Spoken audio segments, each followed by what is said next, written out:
Hi, I'm a doctor of dental surgery, and I just wanted to go over a couple little things that your dentist might not be telling you.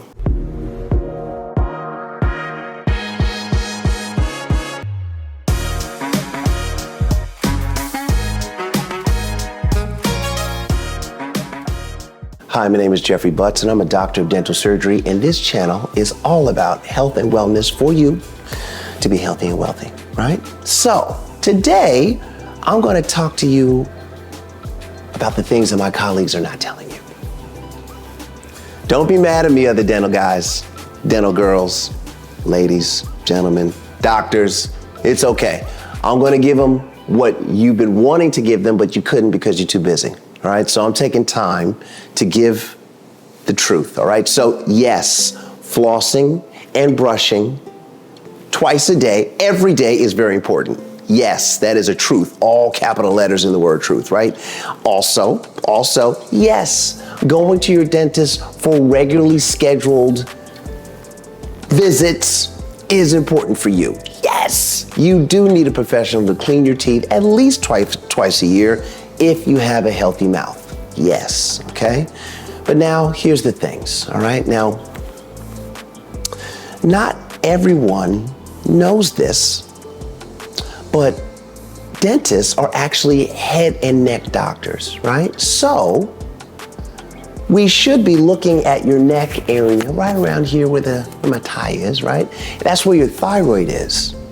And we should be checking to see if there's a little bump there, there's a lump over there. What? Why? Why do we look at this? And then we should be asking you some questions. Should we find a lump? Right?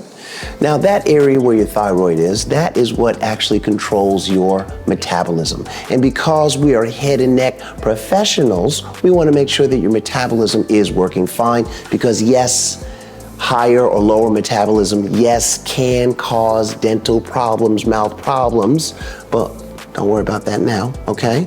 So we want to know if there's a lump. How have you been doing, right? So do you find yourself getting tired during the middle of the day? If the answer is yes, okay. Well, if that's yes, is it because you ate some Chick-fil-A or Zaxby's? If the answer is no, well then when do you get tired? Oh, man, doc, I just get tired. Like I'll get up and I just don't feel like I got enough rest and I just kind of drag through the whole day. All right, let's say seen, right? That right there is, let's check your thyroid by a simple blood test to see if the thyroid hormone that's produced, which is called thyroxine, to see if that's at the normal levels. Let's see, okay? That's a first telltale. Now, you got this information from your dentist. Your dentist should be checking for these things, all right? All right, let's talk about another thing, all right? Sensitive teeth. All right. Now, teeth can be sensitive for multiple reasons, okay? Now, it could have a cavity. It could have gum disease around this particular tooth. Enamel erosion is another possibility. Acidy foods can erode that enamel, which would make it so that the teeth are more sensitive to cold or heat. So just keep in mind what you're eating. Those are a couple reasons, right? Or you could just be brushing too hard. All right, so I did say floss first and then brush. That should actually make it so that when you brush, you don't brush as hard, thinking that you really got to get it and then you floss. No, floss the parts that the toothbrush will never be able to get, which is in between your teeth. And once those particles have come out into the open, you free them with the floss. Now, all you got to do is brush them away. And brushing should be 2 minutes total, meaning each quadrant, so 1, 2, 3, 4, should get 30 seconds. That's it. And you don't want to brush like you're trying to cut down a tree, all right? You don't want to brush like that. Gentle rotations around the teeth, keeping in mind that you want to keep your gums, you want to touch your gums a little bit, but when you're touching your gums, you want to push them towards your teeth, and that will be great gum health. So those are a couple little things. Sensitivity. Oh, so why are you sensitive? Maybe you were brushing too hard.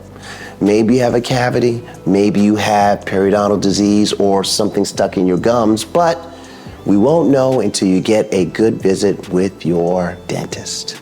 Mouthwash. Now, I'm not gonna say the name, I can't say the name, okay? But the ones that are like antiseptic, not so great for you, all right? They basically burn the tissue and they'll make you feel as though your mouth is clean, but really it's not any cleaner. You just did a slight chemical burn, and that slight chemical burn is the freshness that you get sold on a daily basis with fresh breath. Not a huge fan of mouthwash myself, okay? So although mouthwashes are used, and I have mouthwashes to give out, right?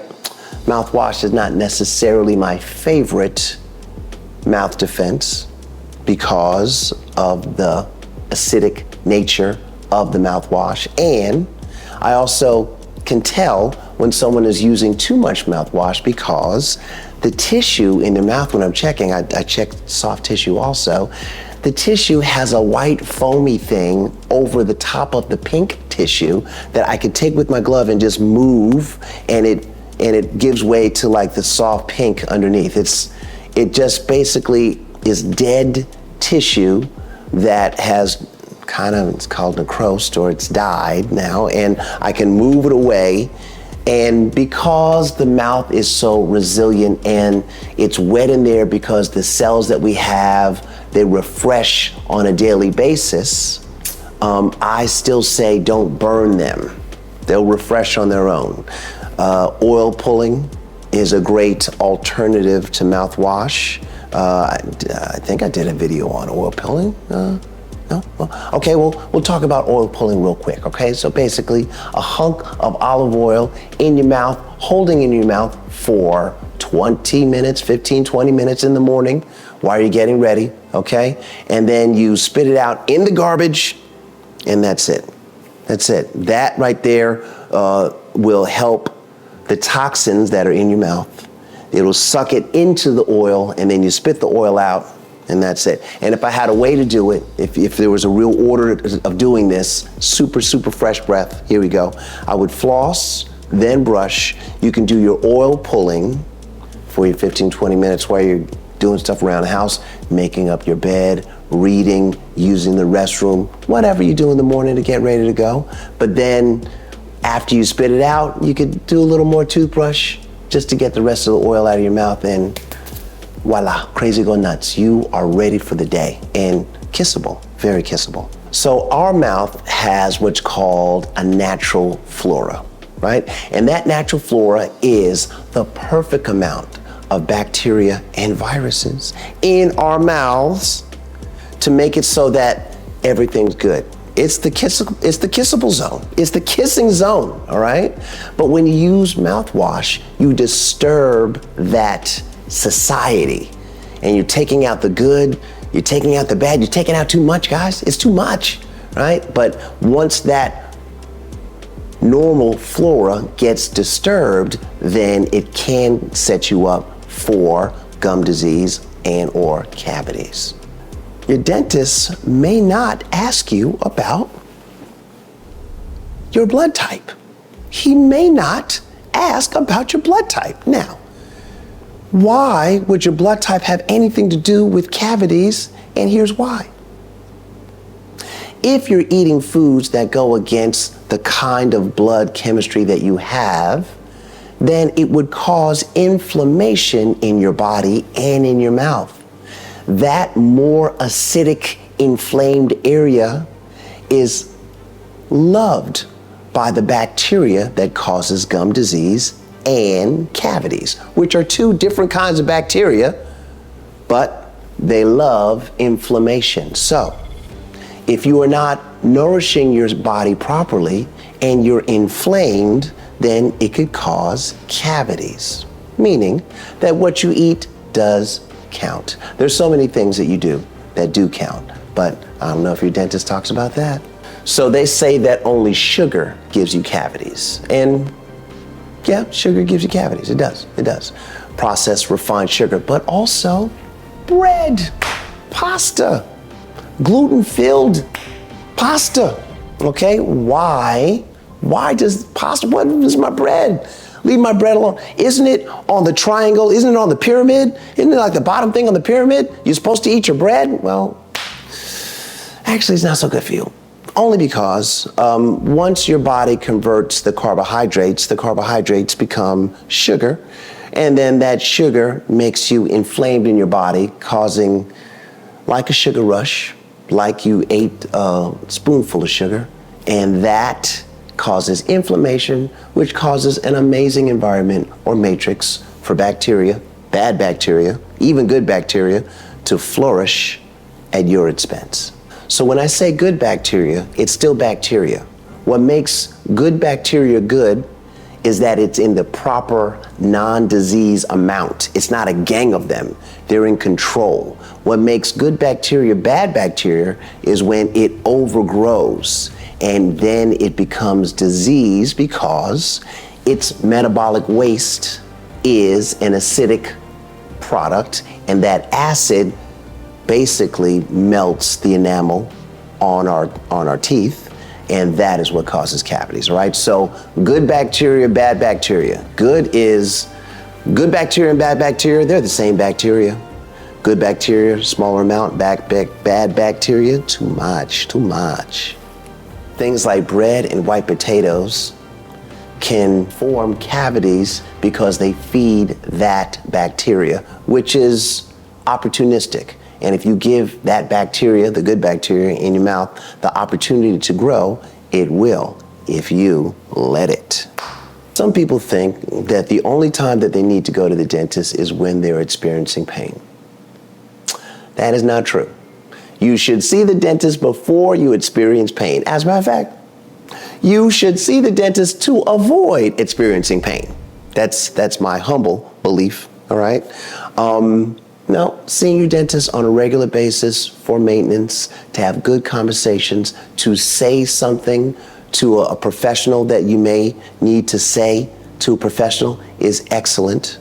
And also, your dentist can check for certain, besides cavities and gum disease, but certain bad things or certain abnormal things like an enlarged thyroid, or a spot on your tongue, or a spot on your cheek that doesn't hurt, or a white spot on the roof of your mouth that doesn't hurt.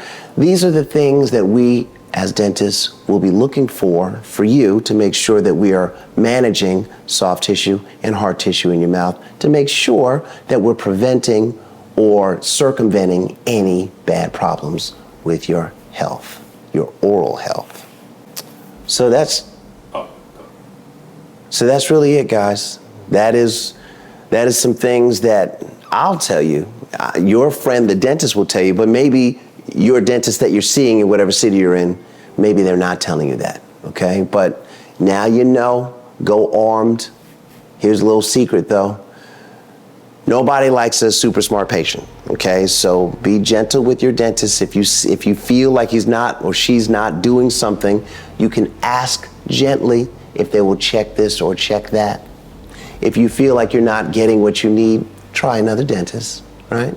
But definitely take care of yourself. You are responsible for taking care of yourself. Dentists and your doctors, we are only the guides to help you be responsible for yourself. All right, that's all I want to say about that, guys. Thank you so much for listening.